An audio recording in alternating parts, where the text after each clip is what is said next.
Good morning, everyone. Thanks for joining me in this video. Fake news destroys credibility. Fake news destroys credibility. It is very important for people to verify news before they post, okay? And that is one of the things I do most of the time. I try my possible best to make sure I verify new news before I post it. That is why if something is trending, if you come to my channel to search for it, you might not see it at that moment because I have to verify that, yeah, this is real before I post the news. There is a news circulating on the internet yesterday that Abaribe, the senator representing one of the senatorial districts in Abia State, brought the Senate to stand still, asking for the release of Nnamdi Kanu.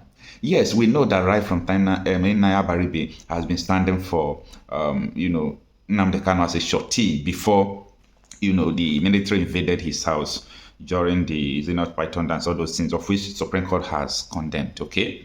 Now, Abaribe most of the time has also come out in the national televisions to speak in favor of Nnamdi Kanu and for his release. But the news circulating is not true. A lot of people are spreading fake news. This will go a long way to destroy the credibility of the genuine quest for the release of Nnamdi Kanu, the genuine quest for the actualization of sovereign state of Biafra, and it will destroy a lot of things. So, despite things are not going the way it should go, there is no need to parrot fake news because fake news has only one thing: it destroys credibility.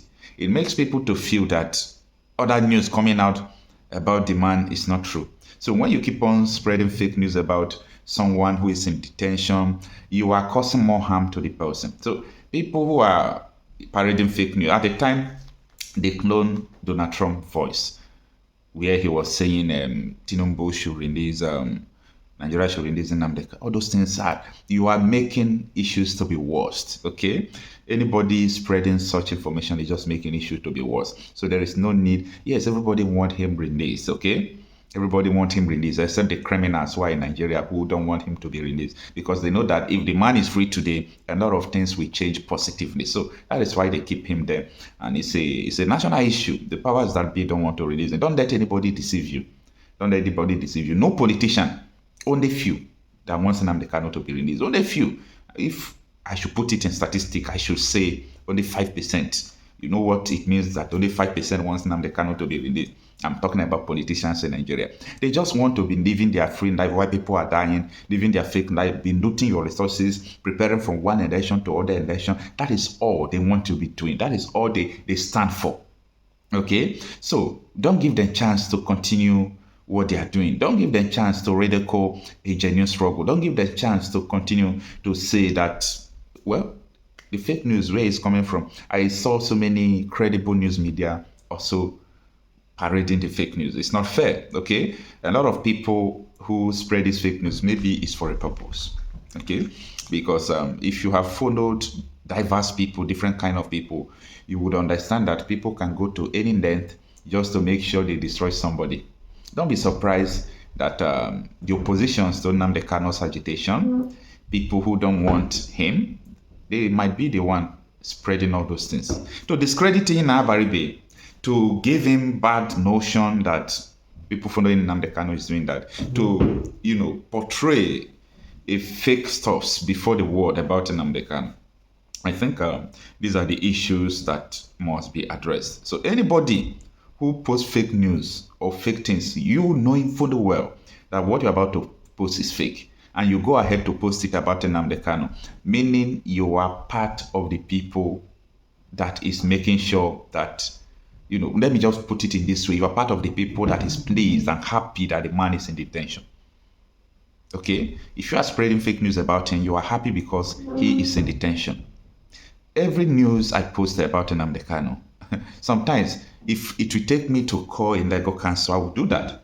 Now, some days back, that was about 5 to 6 days ago, if I'm not mistaken, they said that Okocha, they did not even call the real judge handling Nnamdi Kanu case, the new judge who assumed to handle the case. They were calling another man, the Chief Justice, that he stepped down, he said he don't want to handle the case. All those things are not real. Where did you see those news? Now, let me tell you, if you want news about Nnamdi Kanu, you will get it from Aloy Ejimako or Maxwell Opara, or you must get it from a credible source, okay? especially from his legal counsel. And the closest news platform to the legal counsel is Sahara Reporters. Okay, most of the time Ejimako talks direct to them. So these are places you can verify your news. And I promise you that I will never bring any fake news or news unverified, because one of the causes of the fake news, some persons don't spread it unintentional.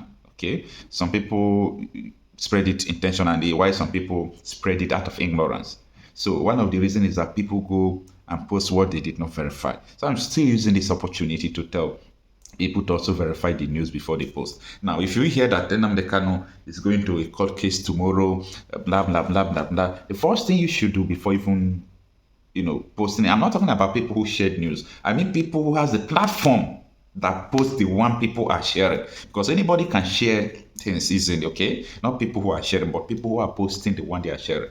Now, if you hear anything about, for example, Nnamdi Kanu is going to case tomorrow, what you should do, just go to Facebook, go to Twitter, check the verified handles of Aloy Jemako, Marcel Opara, call them. Okay, most of them, their numbers are there on the internet. Call them. Look at what I hear. Is this thing true? They will tell you it's not true as a blogger before you go and report. Okay. Now, I was able to confirm from a source very close to Abaribe about what really happened, because I saw it when people were posting it. So I said, no, this thing did not happen. I didn't see it. Okay. If it happened, I should have the video. And I have to reach out to people close to Abaribe, and they said no, that such a thing did not happen. Abaribe did not threaten anybody. Abaribe did not shut down the Senate or threaten to shut down the Senate Assembly. So that is what really happened. You and I know that this is not good, it's not fair, okay? All right, it is what it is. Fulani agenda, and even when the Igbo people are being massacred, they won't come out boldly and fight. Chase these people. The people that are killed in that in Ekpa, why would the government not order that they be chased and captured and bring them to book? Bring them to book. So up to today, you see, so no, my dear brother Okocha, this tells you everything you need to know. That these things are not just happening. It's a planned work.